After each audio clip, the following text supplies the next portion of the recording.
এদিকে দুপুরে রান্না করার জন্য পোয়া মাছ, টমেটো, পেঁয়াজ, কাঁচামরিচ কেটে নিচে বোনা করবে, ধনেপাতা, আর এই যে ফুলকপি, সবুজ যে ফুলকপিটা এটা, আর টমেটো রান্না রাখতেছে, আর এই যে সিম নিতেছে, বাকি সিম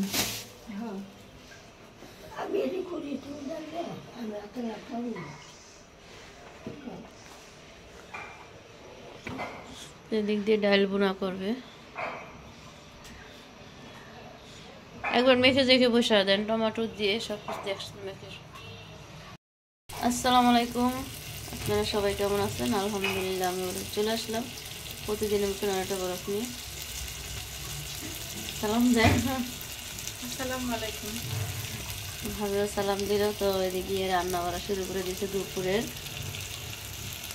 তো আপনারা তো সবাই জানেন মা শরীরটা ভালো না, তো ভাবি রান্না করা করতেছে, হাত দিয়ে লাগতে পারে না। ভুনা ডাল করবে, কেন হলুদ, লবণ, মরিচ গুঁড়ো, কাঁচামরিচ দিয়ে দিচ্ছে। এদিকে ভালো করে ভেজে তারপরে টমেটো আর পানি দিয়ে দিবেন। আর এদিক দিয়ে যে মাছ সিম করতেছে, গলা ব্যথা, পরতে হাতের ব্যথা, সিম দিয়ে আর ইয়া দিয়ে ভাজি করবে। এই যে এটার নামটা আমি ভুলে যাই, হ্যাঁ এটার নাম ভুলে যাই, সেই জন্য ভাবি নামটা বলে দিল। তো ভিডিও করতে করতে আপনার ভাইয়া ফোন দিয়ে দিছে, তো ভাবি ডালটা বসা, তো আপনার ভাইয়া ফোনটা রিসিভ করে কথা বলি। সারজিতার আর নূরের রুটি বাজতেছে, আর এদিকে ডাল বসাই দিছে। টমেটো দিয়ে দেন ভাবি এখন। হ্যাঁ টমেটো দিবেন না ডাইলে ভালো লাগে।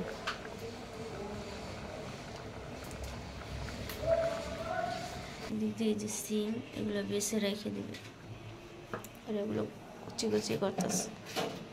তো সকাল সকাল মা রান্না করে ফেলাইছে, এই যে ডাল, টমেটো দিয়ে ডাল, ভাজি, সকালে রুটি ভাজি, রুটি দিয়ে ভাজি খাবে সেই ভাজি করছে। এটি হচ্ছে ফুলকপি দিয়ে ভাজি। আর নূরবাবু আমাদের সাথে গেছিলো ব্যাংকে, তো আসার সময় এই যে শর্মা নিয়ে আসছে, একটা প্লেট নিয়ে আসো। আর এই যে মিষ্টি,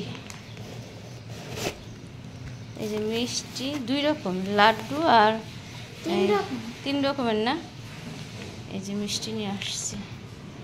তো নতুন বেকারি হয়েছে, সেই জন্য মিষ্টি খাবে। তো দেখাচ্ছি কি কি মিষ্টি আনছি। লাড্ডুটি সরাই, এই যে লাড্ডু। ভাবি একটা বক্স লন তো,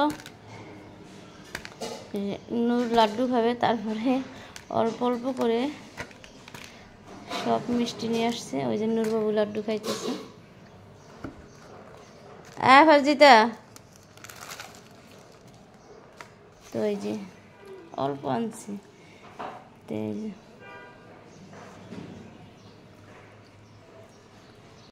আমিও খেয়ে দেখি, আমার সবসময় কালো মিষ্টি পছন্দ। অনেক সব, এই মাত্র মিষ্টিটা বানাইছে, অনেক সব। ডায়াবেটিস বেড়ে যাবে। ও দাদির দিয়ে আসেন লাড্ডু।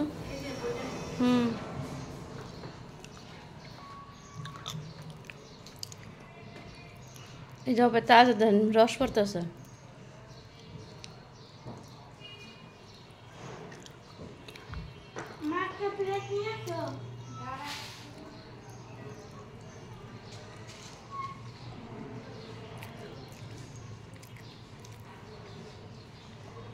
নূরের অনেক পছন্দ মিষ্টি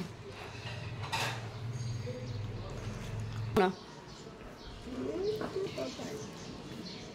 গরম গরম মিষ্টি খেলো, পরে ঝাড়ু দাও। বেকারিটা নতুন হয়েছে তো,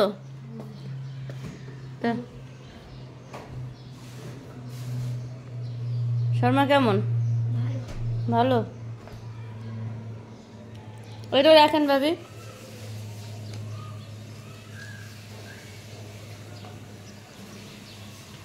হয়েছে দিয়ে যে পোয়া মাছের তরকারিটা বসাইছে কাঁচা কাঁচা মাছ ভাজে নেই বানাই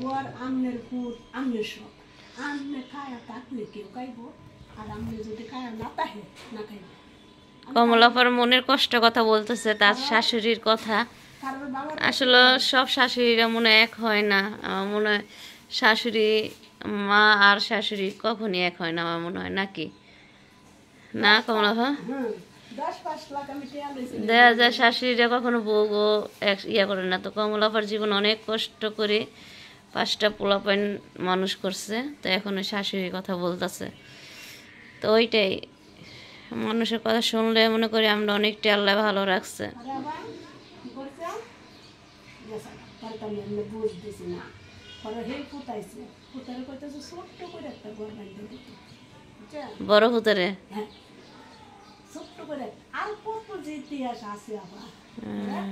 এই যে মানে স্কুল ঘর না এটা হচ্ছে স্কুল ঘর বুঝছেন তাকে কলটাই না দিছি একটা ফাঁকা টাক্কা কই দিয়ে সুন্দর মতনে দিছি বুঝছেন আমার বই আছে আমার বই আছে 80 বছর আছে তারপরে মনে কষ্ট রাখো না বুড়া মানুষ মরে যাবো গা সবার অনেক কেউটা কেউ বলে আর কেউটা কেউ বলে না এই যে মনে রাখো শো শাশুড়ি কো বাবা মা কো সবাই একরকম বাসা কাইতাছে যাইতে সখন চকইতে থাক একটা পেয়ারা গাছ 30টা পেয়ারা গাছ বুঝছো এই গাছটা তো সরাই দিছে এগুলা করা ভালো না এগুলা করা এই সমস্যা আমি এই গাছটা থেকে লাগাইছে ঘর থেকে পেয়ারা হইলে ফুকে দেবে গাছ নূর গেমস দেখে দেখেন নূরকে খাওয়াইতে সময় লাগে যায়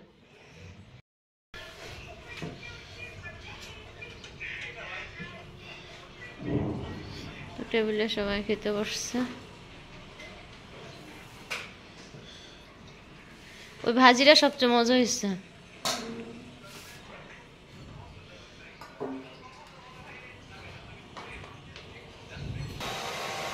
কালকে আমি করি না চুল শুকাই নি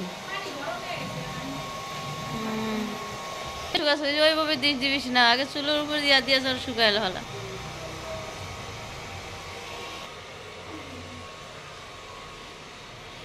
কালকে রাত্রে ফ্যান ছাইরা ঘুমাইছি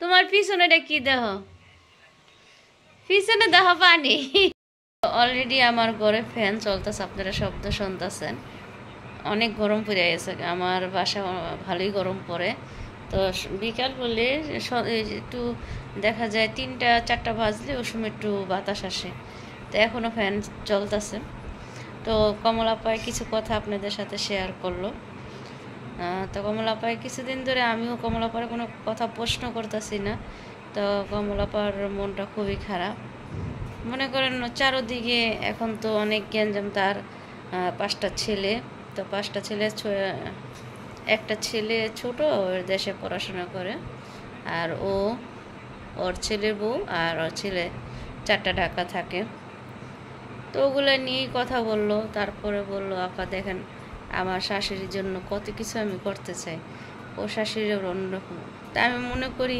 পরে আমি বললাম বোন সবার সংসারই আছে ভুল টুটি সবার সংসারেই শ্বশুর শাশুড়ি এমন করে তো দেখা কেউ মান্যা নেয় কেউ না মান্যা নেয় না তো দেখা যায় সবার সংসারে ঝুর ঝামেলা আছে তো একটা মানুষকে বুঝাই দিলাম গেলাম থাক বয়স হয়েছে তো বয়স হলে মানুষ অন্যরকম হয় তো শাশুড়ি বলে বাড়ির থেকে বের হয়ে যাও এই নাকি বলে তো আমি মনে করি যারা বয়স্ক মানুষ এদের এগুলো এখনও ছেড়ে দেওয়া উচিত দেখা যায় অনেক সংসার অশান্তি হয় এই কারণে তো আলহামদুলিল্লাহ আল্লাহ আমাদের যেভাবে রাখছে শুকর আলহামদুলিল্লাহ এইভাবে যেন সবসময় থাকতে পারি আপনারা সবাই দোয়া করবেন আর সবারই বলি আপনারা এককালে বউ আর এককালে শাশুড়ি হবেন তো আমরা ওইভাবেই আমাদের শ্বশুর শাশুড়িকে দেখব আর আমরা আমরা এখন যা আমার শ্বশুর শাশুড়ির সাথে যা করব, আমাদের ছেলের বউরা আমাদের সাথে তাই করবে। এটা মুরব্বীদের কথা, এটা আমার কথা না। তো আপনারা অবশ্যই দেখেন, আমার শাশুড়ি আমার কাছে না থাকলেও গিয়েছে, আমার শাশুড়ির খোঁজ খবর, তারপরে তার কি লাগবে না লাগবে সব দেখাশোনা আমি করি। তারপরে তার প্রতিদিন তার খোঁজ খবর আমি নিতেছি। তো আমার শাশুড়ি বড় মেয়ের কাছে থাকতে পছন্দ করে বেশি। তো আমার বড় যে ননাস এর কাছে থাকতে অনেক পছন্দ করে। তো সেই জন্যে বলছিলাম আমি যতদিন থাকবো আমার মেয়ের কাছেই থাকবো। তো জানি থাকে ওই জায়গায় রাখি। তারপর আমার বাসায় আসে, আমার বাসুরের বাসায় যায়, ছোটো ননদের বাসায় যায়, সবার বাসায় ঘুরে ঘুরে থাকে। এখন বর্তমান আমার শাশুড়ি আমার ইয়ার কাছে থাকে, আমার ননাসের কাছে থাকে। তো আমার শাশুড়ি যার কাছে থাকে ভালো থাকে, সেটি আমি সবসময় দোয়া করি। আর আপনারা আমার শাশুড়ির জন্য দোয়া করবেন। কয়েকদিন আগে অনেক অসুস্থ হয়েছে, যে অসুস্থতে সুস্থ করে উঠাইছি আলহামদুলিল্লাহ, আল্লাহর কাছে লাখ লাখ শুকরিয়া। দেখা যায় বাবা মা শাশুড়ি সব একই, কেউ এগুলো তফাৎ নাই। আমার বাবা মা যেমন চোখে দেখি, আমার শ্বশুর শাশুড়ি সেই রকমই আমি সবসময় দেখি।